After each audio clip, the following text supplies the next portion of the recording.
पुणे महानगरपालिकेच्या सर्वसाधारण सभेत आज एक धक्कादायक प्रकार समोर आलेला आहे।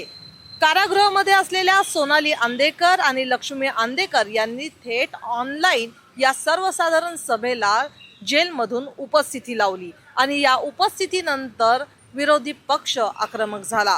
खरं तर या सोनाली आंदेकर आणि लक्ष्मी आंदेकर यांच्यावर अनेक गंभीर गुन्हे आहेत।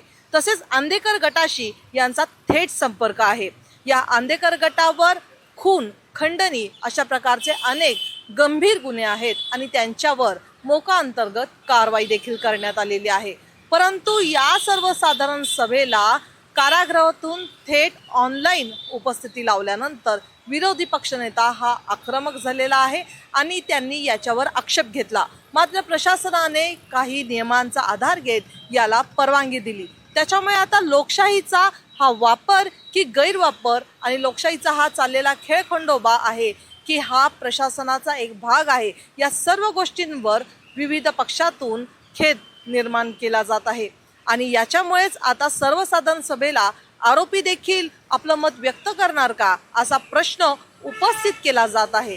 परंतु लक्ष्मी आंदेकर आणि सोनाली आंदेकर या थेट नगरसेविका झालेल्या आहेत आणि त्यांनी निवडणूक लढवलेली आहे। त्याच्यामुळे नियम असं सांगतात की या सर्वसाधारण सभेला त्यांची उपस्थिती ही अनिवार्य आहे आणि प्रशासन त्याला परवानगी देत आहे।